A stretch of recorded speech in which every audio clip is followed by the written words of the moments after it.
ವಿಚ್ಛೇದಿತ ಮಹಿಳೆಯ ಕೈ ಹಿಡಿದು ಈಗ ಕೈಕೊಟ್ಟು ಹೋಗಿದ್ದಾನೆ ಪತಿರಾಯ.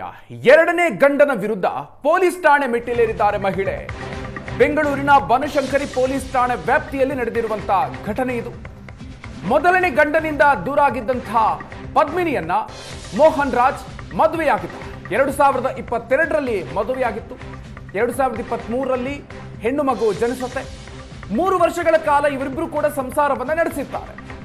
ಆದರೆ 2025ರಲ್ಲಿ ಮನೆ ಬಿಟ್ಟು ಹೋಗಿದ್ದಾನೆ ಮೋಹನ್ ರಾಜ್.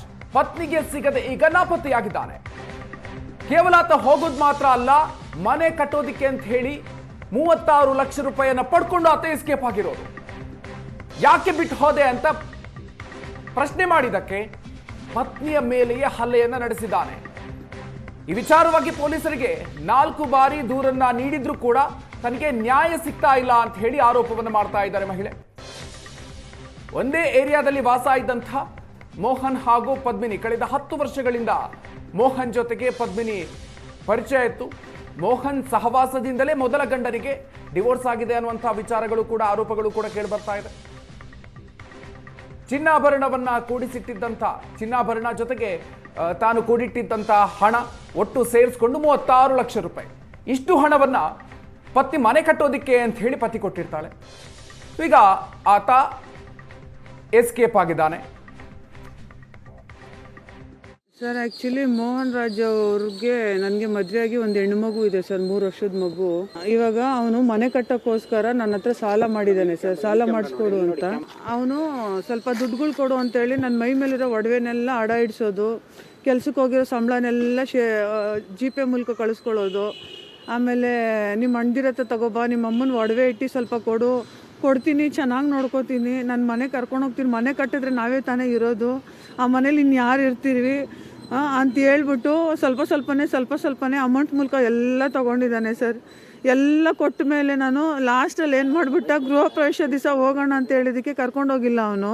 ಇಲ್ಲ ಹೋಗ್ತೀನಿ ಕರ್ಕೊಂಡು ಹೋಗ್ತೀನಿ ಅಂತ ಹೇಳ್ದ. ಸರಿ ಆಯಿತು ಅಂತ ಅಂದ್ಬಿಟ್ಟು ನಾನು ಸುಮ್ಮನೆ ಆಗಿಬಿಟ್ಟೆ. ಅದಾದಮೇಲೆ ಸ್ವಲ್ಪ ದಿನ ಆದಮೇಲೆ ನಾವು ಬೇರೆ ಮನೇಲಿ ಇದ್ವಿ ಸರ್. ಆ ಮನೆಯಿಂದ ಬೇಕು ಅಂತಲೇ ಪ್ಲ್ಯಾನ್ ಮಾಡಿ ಬೇರೆ ಮನೆಗೆ ಶಿಫ್ಟ್ ಮಾಡಿ ಒಂದೇ ದಿವಸ ಸರ್, 2ನೇ ದಿನಕ್ಕೆ ಬರೋದು ಬಿಟ್ಬಿಟ್ಟ. ಯಾಕೆ ಅಂತಂದರೆ ಹಿಂದಿನ ದಿವಸ ಅವ್ನ ಫೋನಲ್ಲಿ ತುಂಬ ಅಸಭ್ಯವಾಗಿರೋ ವೀಡಿಯೋಸ್ ಎಲ್ಲ ನೋಡಿದ್ದೆ ನಾನು. ಅದ್ರ ಬಗ್ಗೆ ಪ್ರಶ್ನೆ ಮಾಡಿದೆ, ನೀನು ಈ ಥರ ಎಲ್ಲ ಹೆಣ್ಮಕ್ಳ ಜೊತೆ ಎಲ್ಲ ಚಾಟಿಂಗ್ ಮಾಡಿಕೊಂಡು, ಮೆಸೇಜ್ ಮಾಡಿಕೊಂಡು, ವೀಡಿಯೋಗಳು ಮಾಡಿಕೊಂಡು ಈ ಥರ ಅಸಭ್ಯವಾಗೆಲ್ಲ ಇದ್ದೀಯಾ ನೀನು? ಹಂಗಂದ್ರೆ ನೀನು ನನಗೆ ಮೋಸ ಮಾಡೋ ಉದ್ದೇಶಕ್ಕೆ ನೀನು ಇದ್ದೀಯಾ? ನಾನು ದುಡ್ಡು ನನಗೆ ಕೊಟ್ಬಿಡು, ಮಕ್ಕಳು ಭವಿಷ್ಯತ್ತಾದರೂ ನಾನು ನೋಡಬೇಕು, ನಡಿ ನಿಮ್ಮ ಅಪ್ಪ ಅಮ್ಮ ಮನೆಗೆ ಹೋಗೋಣ ಅಂತ ಹೇಳ್ದೆ ಅಷ್ಟೇ ಸರ್. ಅದಕ್ಕೆ ಅವನೇನು ಮಾಡಿಬಿಟ್ಟ, ನೀನೇನಾದರೂ ನಮ್ಮ ಅಪ್ಪ ಮನೆಗೆ ಹೋದರೆ ನಿನ್ನ ಸಾಯಿಸ್ಬಿಡ್ತೀನಿ, ನಿನ್ನ ಮಕ್ಕಳನ್ನ ಸಾಯಿಸ್ಬಿಡ್ತೀನಿ, ನೀನೇನಾದರೂ ಹೋಗಿ ನೋಡು ನೀನು ಹಂಗೆ ಅಂತ ಫುಲ್ಲು ಜಗಳ ಮಾಡಿಬಿಟ್ಟ ಸರ್. ಅವನು ಫುಲ್ಲು ಗಲಾಟೆ ಮಾಡ್ಕೊಂಡು ಹೋದವನು ನಾಪತ್ತೆ ಆಗೋಗಿ ಫೋನ್ ಸ್ವಿಚ್ ಆಫ್. ಅದು ಹೋದ ನಾನು ಫೋನ್ ಕೂಡ ಕದ್ಕೊಂಡು ಹೋಗಿದ್ದಾನೆ ಸರ್. ಅದರಲ್ಲಿ ಎಲ್ಲ ಥರ ಪ್ರೂಫ್ ಇತ್ತು.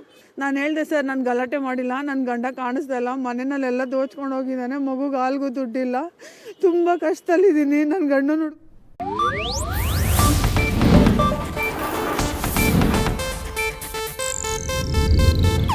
ಇದು ಏಷ್ಯಾನೆಟ್ ನ್ಯೂಸ್ ನೆಟ್ವರ್ಕ್ ಪ್ರಸ್ತುತಿ.